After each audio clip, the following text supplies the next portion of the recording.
à notre chaîne FR TV et poursuivre nos différents programmes. Bienvenue dans ce flash d'information. Aujourd'hui, jeudi 26 avril 2018, Dr Issou a reçu en audience Mademoiselle Abiba Koné et Mademoiselle Bogoton Ama Marie-Christelle. L'objectif principal de cette visite est la redynamisation de la plateforme des jeunes femmes africaines, spécifiquement de la Côte d'Ivoire. Reportage. Après Mademoiselle Célestine Ozigré, deux autres femmes leaders ont eu un tête-à-tête avec Dr Issou, promoteur de la plateforme des jeunes femmes leaders de la Côte d'Ivoire. Il s'agit de Mademoiselle Koné Abiba et Mademoiselle Bogoton Ama Marie-Christelle. Plusieurs points ont été abordés, en l'occurrence les dispositions à prendre pour booster la dite plateforme. Le docteur se dit très heureux de leur dévouement et les félicite afin de mener à bien les différents pans de la dite plateforme. Les deux femmes leaders, très contentes de cet échange, ont promis mettre de leur savoir-faire au profit de cette plateforme. Une interview leur a été offerte à la fin de cette rencontre. C'est au micro de Constant Lissabé. J'étais tellement content parce que je constate que la jeune femme ivoirienne a commencé à s'approprier de son rôle réel dans le développement de la Côte d'Ivoire. Et quand le président Alassane Ouattara parlait de l'émergence 2021, je n'y croyais pas.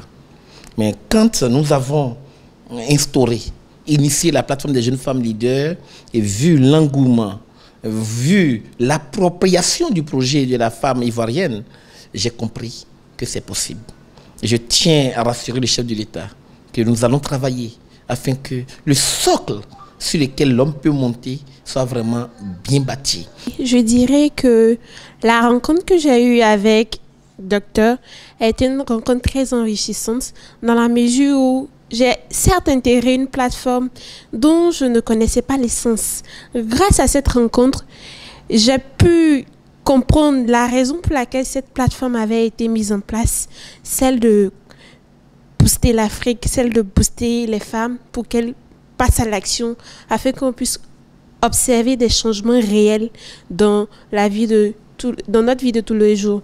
Donc, grâce à cette rencontre également, j'ai pu m'inscrire personnellement dans les objectifs de la plateforme, dans la mesure où, étant femme, je me dis que l'une des choses primordiales à faire, c'est d'être la présente, travailler durement pour que notre société africaine change et qu'on constate un mouvement réel vers l'avant, non pas vers l'arrière. Alors, moi, ma préoccupation était qu'après notre première rencontre, notre dîner d'affaires avec le docteur, j'ai remarqué qu'il n'y avait pas d'engouement entre nos membres fondateurs. Voilà, il n'y avait pas d'engouement. Donc, je suis venue voir le docteur pour savoir où est-ce qu'on en était.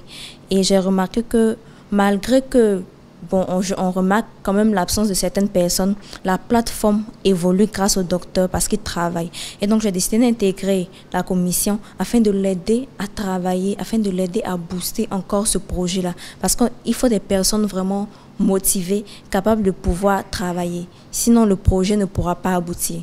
Qu'est-ce que vous, particulièrement, vous pensez faire pour pouvoir booster les autres femmes leaders de la plateforme à s'adonner vraiment à cette plateforme? Pour le moment, mobiliser, en parler. J'en ai déjà parlé à des amis, en parler encore à d'autres amis. Et vu que nous avons commencé, le docteur a déjà commencé à constituer les textes, leur faire part de nos objectifs, de nos textes, afin qu'elles puissent prendre la chose au sérieux. Parce que souvent, lorsque nous en parlons, d'autres pensent que c'est de l'amusement ou c'est une simple association. Mais leur faire comprendre que c'est une institution qui pourra vraiment aller loin demain si nous nous mettons ensemble et que nous travaillons main dans la main. Vive alors les jeunes femmes leaders de la Côte d'Ivoire.